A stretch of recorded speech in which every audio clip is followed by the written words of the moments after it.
啊，现在男生都很精的。Why do many men now have no interest in nightclubs, or even feel averse to them? Nowadays, men are indeed becoming increasingly shrewd. You can take a look inside a bar to see for yourself. If you only bring 5,000 yuan in cash, most girls won't even give you a second glance. To attract their attention, you'd need to spend at least 20,000 to 30,000 yuan, or even 40,000 to 50,000 yuan. With this kind of spending, maybe some average-looking girls would consider hanging out with you. In this situation, many men feel the cost is just too high to bear. How can they even think about hitting on girls?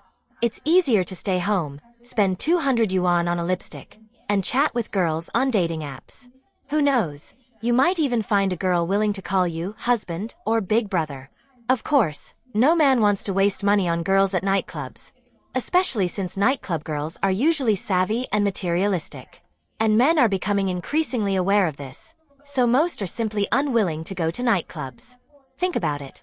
If you were a man, would you rather go to a nightclub at 4 or 5 in the morning with a few buddies, spend a lot of money, and maybe not even get a chance to talk to a girl? Plus, it's hard to find a ride home late at night. Or would you rather relax at home, chatting with 4 or 5 girls online who keep you company? Even a fool would probably choose the latter. 全国的夜场真的要完蛋了吗？ The entire nightlife industry in China, will it truly collapse completely? The recent Spring Thunder campaign has just ended, yet a new wave of nightlife venue inspections has begun, set to continue through the end of the year. With such a long duration, people can't help but worry if this industry will indeed come to an end. Why is there such strict scrutiny on the nightlife industry?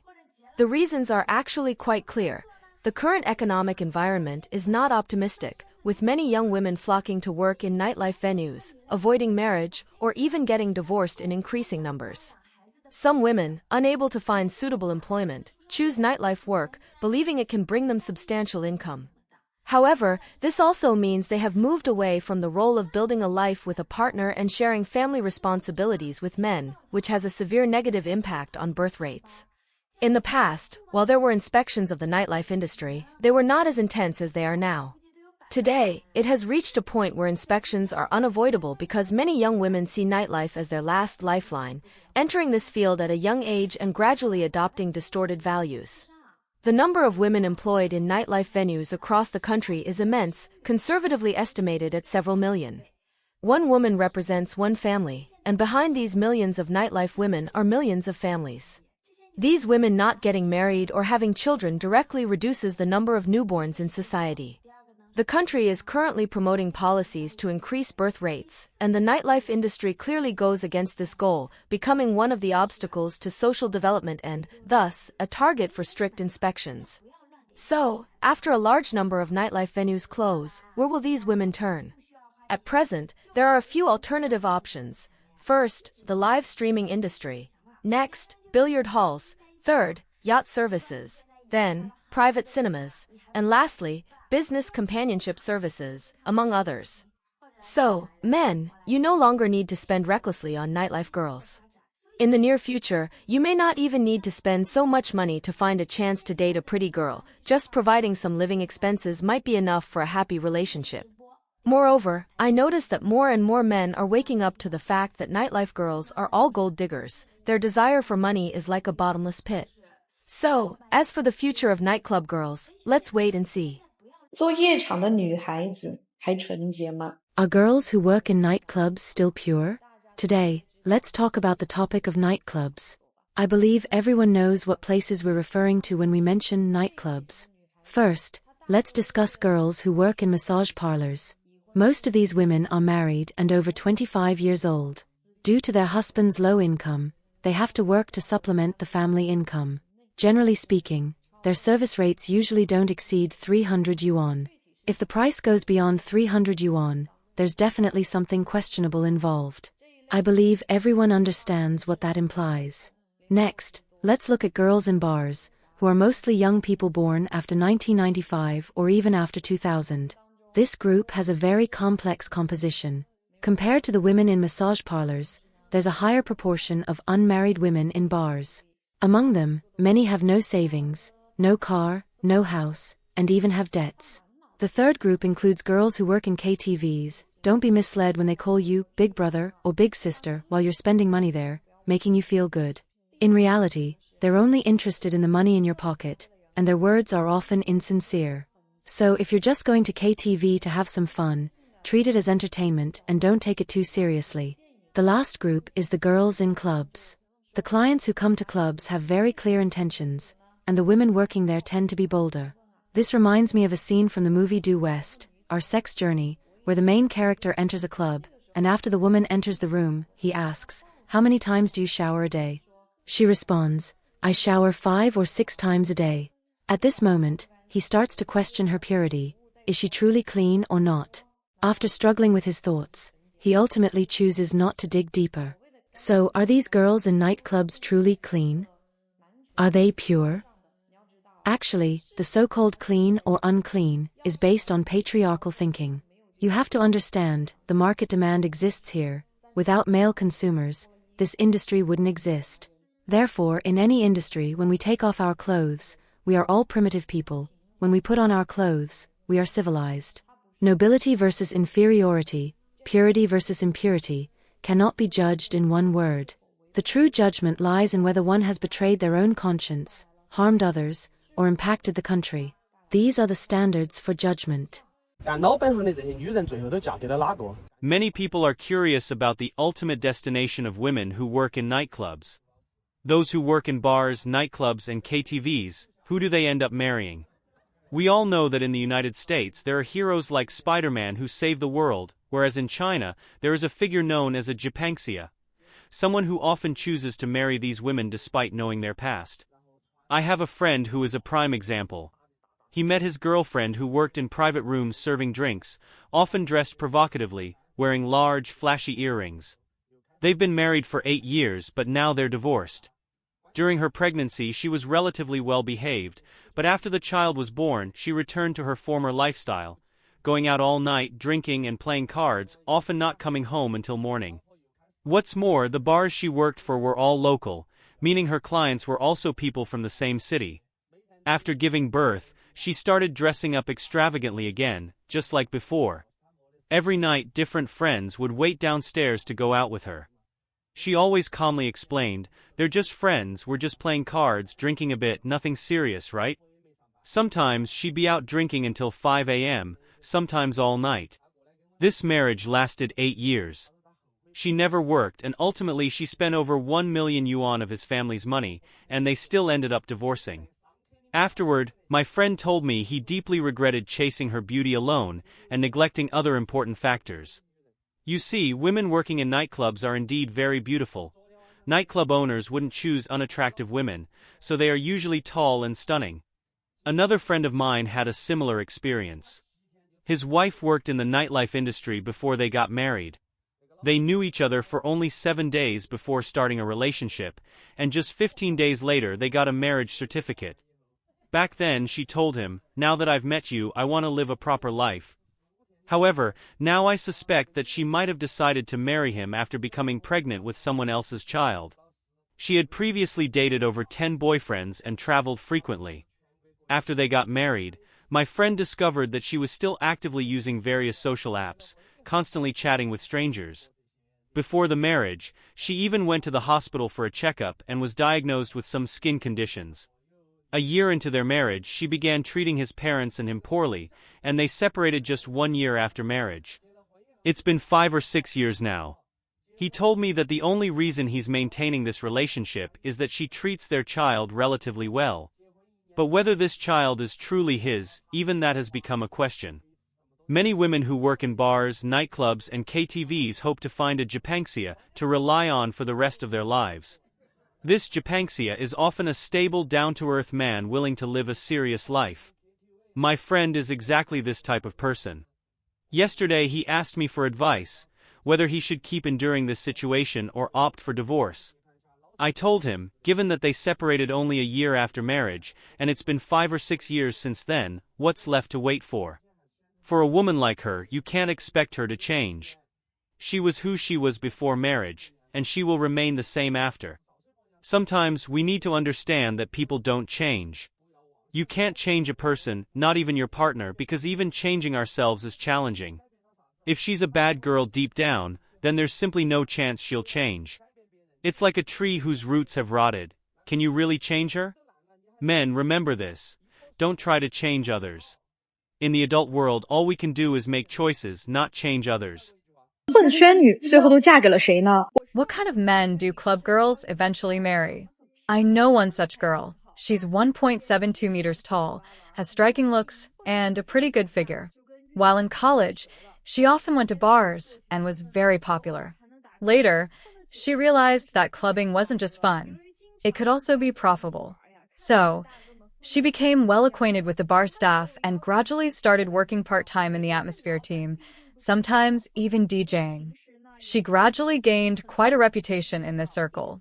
Over time, she got to know quite a few influential men. Because she frequently went with these men to various social events, she witnessed their lavish lifestyles, spending money like water. This raised her standards for choosing a partner. After all, these bosses cared about face. In social settings, they behaved very gentlemanly, always polite and well-mannered. Over time, she developed a bit of an illusion, believing that she was equal to these men and could stand on the same level as them. As time went on, she gained a bit of fame in this circle due to these experiences. However, when she started going on blind dates, things became somewhat tricky. Many men, after learning about her past, felt uneasy about her experiences and were generally unwilling to pursue a deeper relationship with her. Just as she was feeling disappointed, she met a young man offline. Because of her extensive interactions with wealthy men in the nightlife scene, she could tell at a glance that this young man didn't come from a wealthy family. However, to her surprise, this young man was very willing to spend money on her. Almost every day, he would give her luxury gifts, which left her astonished and even made her wonder if she had misjudged him. In just 4 or 5 months, the young man transferred a total of 100,000 yuan to her and gave her many designer bags and high-end cosmetics, with a total value exceeding 100,000 yuan. In the end, this young man became her husband. After they got married, she discovered that he was, in fact, an ordinary person. To pursue her, all the luxury goods and money he had given her initially were borrowed through online loans. Last week, a young man who came to our matchmaking company said, "If a girl works at a nightclub, no matter how beautiful she is, I would never consider dating her." This man is a typical high-quality man in the dating market. He is nearly 1.78 meters tall, a local, born in 1993, with a decent family background. He has a stable annual income from rental properties, amounting to about 300,000 yuan each year. Although he admits that a woman's appearance is important, he made it clear that he would never consider marrying a girl who works in a nightclub. When I first heard this, my initial reaction was, isn't this a form of occupational discrimination? But as he continued to explain, I realized he had a point. After all, women working in nightclubs are often surrounded by various rich second-generation kids and wealthy men. They spend money like it's water, ride in luxury cars, and live an extremely lavish lifestyle. Such an environment makes them accustomed to a fast money lifestyle, and it might indeed be difficult for them to return to an ordinary life. At first I thought, we shouldn't generalize and judge everyone the same way. Each person has their own experiences and choices. But then, as this young man shared more of his views, I began to understand his perspective. He said that, as an ordinary person, he doesn't need to take on such complex emotional risks. He believes that the nature of nightclub work means these women might interact with many men, and you can never know how many hands she has held, or even how many intimate encounters she might have had. Furthermore, in such an environment, she could be adding new male friends every day, possibly engaging in activities that are not entirely innocent. At this point, he revealed that he understands this because he once had a relationship purely based on looks. He dated a very beautiful nightclub girl, but they later broke up. Only after the breakup did he hear from friends that he had been cheated on countless times during the relationship. So he came to deeply realize that he is just an ordinary person. If he wants to marry, he would have to rely on his parents' hard-earned savings accumulated over many years to pay the bride price. Instead of marrying someone who might bring these risks, he would rather find a relatively simple, decent girl to live a stable life with. He concluded by saying, "With my conditions, I can definitely find a decent girl to marry. Wouldn't that be better?" Now I finally understand his feelings. Most girls working in nightclubs are not in a good financial situation. Today, I'm bringing up this topic not because I have any bias against this industry, but because I genuinely hope that young women won't choose this line of work. Not only does it not earn much, but it can also ruin their lives. I know quite a few women who used to work in nightclubs, and through talking with them, I found that about 90% of them carry significant online loan debt. Most of them work very hard, staying up all night, drinking until they vomit. It's truly a grueling job, and in the dating market, women who work in nightclubs are often looked down upon by men because of their profession. Seeing this makes me feel deeply sorry for them. So why don't I recommend girls to enter the nightclub industry? There are many reasons. First, many people choose this job because they think it's easy money and light work, without planning for their future. The money they make today is often spent by tomorrow, so most end up with little savings. Second, the social circles in nightclubs are rather specific. You tend to meet the same types of people. Many girls in nightclubs encounter men who freeload off women, meaning they work hard to make money only to end up supporting someone else. In such an environment, it's almost impossible to find a truly reliable partner. Third, earning quick money over a long period can create the illusion that making over 10,000 yuan per month is easy, leading some to believe this reflects their true abilities. As a result, it becomes hard to transition to other jobs. When their youth fades and they want to switch careers, they find that salaries in other fields are unsatisfactory. This cycle of switching back and forth ends up wasting their youth, ultimately leaving them with nothing. I've rarely met any women working in nightclubs who have a clear sense of their boundaries or life goals. Of course, some girls may indeed choose nightclub work to save money for starting a business, seeing it as a stepping stone rather than a shortcut to easy money. Therefore, whether it's nightclub work or any other freelance job that offers quick earnings and appears easy, without strong self-discipline and a clear sense of purpose, most people will lose themselves in it and even find it difficult to escape. Some women in nightclubs often fantasize about a wealthy, handsome man rescuing them, but those types of men are usually realistic and value social status. As a result, nightclub women often face disappointment time and again. Eventually, even having kids becomes a problem. By the time they realize they're aging, already in their 30s, they find that no decent man is willing to marry them anymore. What do you think is the final outcome for women working in nightclubs? Feel free to leave a comment. I'd love to hear your thoughts. If you enjoyed this video, please like and subscribe to our channel. Your support means a lot to us, and we'll continue to bring you more great content. Thank you again for watching, and see you next time.